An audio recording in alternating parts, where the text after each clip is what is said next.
All right, we are going to go check out a couple of our installs, and we're going to reward one of the families that I was serving.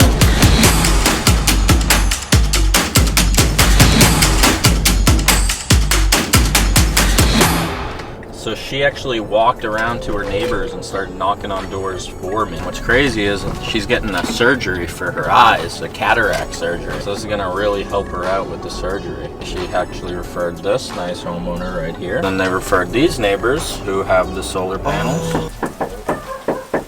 Hey Janet, how are you? Come on in. I brought the crew with me today. What's up, Chet?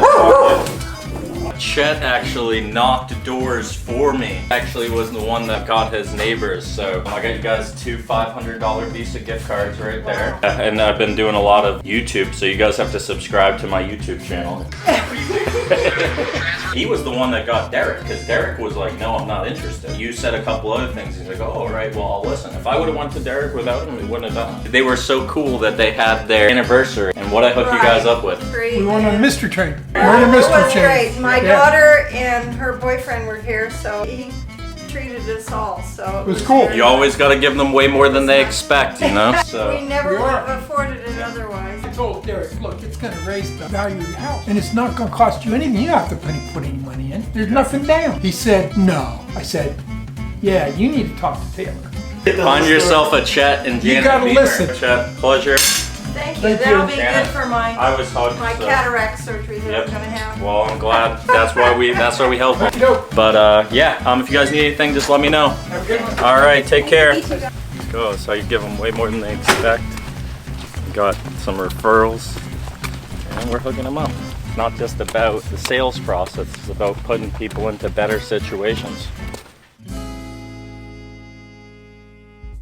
Two of the coolest people that I met, Janet and Chet Beamer, shout out. You guys are awesome. As you guys heard about their customer experience here. You guys have probably caught up on most of the videos. We're heading off to Arizona, but before we go into the second part of this blitz, what I want to go over is, the 11 most important rules that I've learned over the last 45 days knocking doors. All right, so what did I learn over the last 45 days knocking in a ton of different markets? And the number one rule that I learned was you have to engage and personalize the situation immediately. If you don't engage the homeowner and personalize that situation within the first 10 to 15 seconds, the next 2 to 3 minutes of what you're gonna say, they're gonna give you a blank stare, and they're gonna say, oh, can you leave me with some information? Do you have a business card? Cool, come back tomorrow at 5 p.m. I'm not gonna be here. So if I'm just talking at you, that's one thing, but if I can talk to you and say, hey, I don't know if you know what's going on in the state, it's easier if I show you, or it is serious, we're not trying to come down on anybody, however it is important, or hey, this is your house, you guys are getting absolutely crushed in sun. Personalizing and engaging the homeowner immediately. You're there for a reason. This is just a little bit different. Rule number 2. Do not knock over the furniture in your reception area. Why does any practicing professional spend so much money on a reception area? It's because it builds belief. The salesman's reception area is himself. If you get out there for a couple hours and you get hot and maybe you're cold or maybe somebody bothers you, and then I start kicking over my furniture in my reception area, then I'm gonna have a perfectly qualified customer that comes in and they're gonna say, well, I'm not gonna do business with this guy. You have to have that clean reception area throughout the entire day. All right, rule number 3. The conversations that I have with myself are the most important. I talk to myself a lot in the third person. Let's go, Taylor, it's gonna be a big day. This is a sale, they're already talking about it. But if I'm sitting there having conversations with myself, like this is tough area, or that person wasn't interested, they just weren't a good fit. Lead them to that yes or create the decision. That's the definition of closing. That's how we get to yeses. Rule number 4. Timing in door-to-door sales is like trick-or-treating on October 31st. You're gonna find candy. If you went to the first 3 houses and their lights were off and they didn't answer their door, would you start crying and go home with an empty pillowcase? No, you wouldn't. I'm only looking for signs of life. The best doors to knock are those with the signs of life, where I'm gonna put myself in front of a homeowner. As long as I can put myself in front of as many people as possible and focus on input, that's how I'm gonna get the results.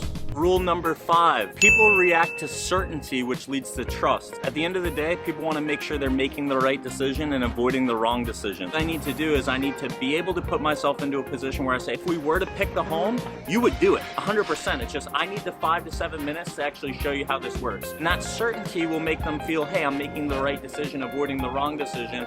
He looks the part, he says the part, yeah, this makes sense. Let's move forward. Rule number 7, this is a big one. There's only one objection that I face when I go to the field. It's trust. Trust is the biggest objection that I need to overcome. The 5 biggest points is being very clear, being very repetitive, having the right energy, believing in the product, the service, and the deal, and then service. I want to genuinely help somebody. If I can focus on building that trust, there's no other objection that I need to overcome. All right, rule number 7, what is it, right? When I do have bad timing, I clench my jaw instead of allowing it to drop. When I was in California, I went 2 or 3 hours, perfect presentation, but I just didn't have the right timing. And then I started to walk faster, clenched my jaw, and I said, hey, the next door is gonna be a deal. Right? So instead of letting your jaw drop, you have to clench it and you say, let's go, it's game time, let's make a play. Rule number 8, you have to establish something called a PCX, perfect customer experience. I need to be able to make that human connection. I need to be very real with somebody. You know, I need to share them things about my life, and then they start to share and open up things about their life. I look at these people like franchises. I want to make a friend with them, make their day, and I want to be able to create value for them for the next 25 years. I'm on text message relationships with these families that I serve, and you know, make a friend, make a sale. All right, rule number 9, take it away, right? I'm not just give. If I'm sitting there like, hey, I want you to go solar, this is why you should do it, this is good, this is good, this is good, this is why you should get it, you know, I'm gonna come across as needy. I don't wanna be the needy salesperson. If I'm going about it like, hey, I don't have the composure to be able to take it away during the process, then I'm not gonna create that sense of urgency. People make this decision emotionally and they back it up with logic, and if I can build that emotion, that's how I can create the decision. Creating the decision is how you close the deal. Take it away.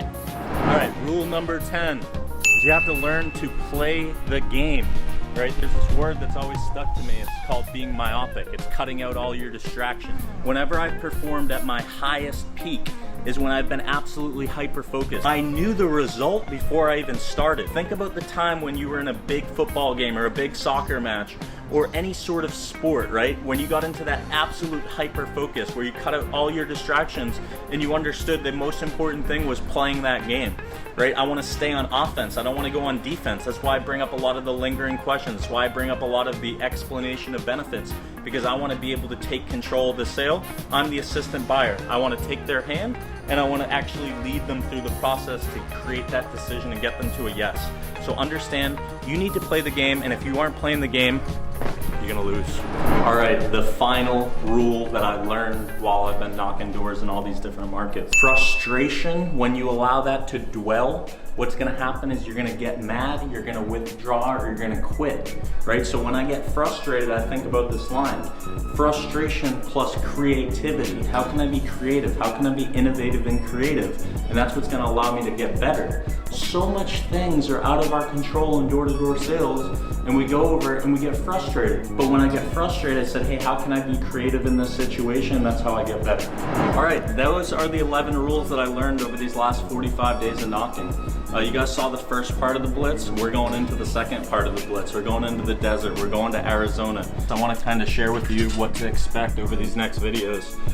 So Arizona, we had a former criminal. The guy just got out of prison. He's like, I know I'm a little outnumbered, but I've been really trying to behave. So got into it with that guy, then went down to visit the boys at Sky Power, awesome company down there. Then we went to go sell some windows in Utah, right? So I've never sold windows ever, but I just understood that if I could focus on these main points: clarity, repetition, energy, belief, service, and those 11 rules that I learned, that I was gonna get the results. So if you haven't already, click the like button, click the subscribe, tell your friends, tell your neighbors, go tap on somebody on the shoulder at Walmart and let them know to subscribe. Seriously, if somebody does that, send me a DM, I'll hook you up.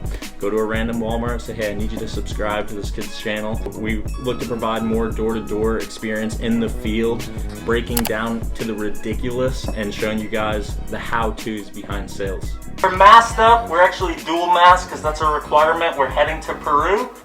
We'll see you there.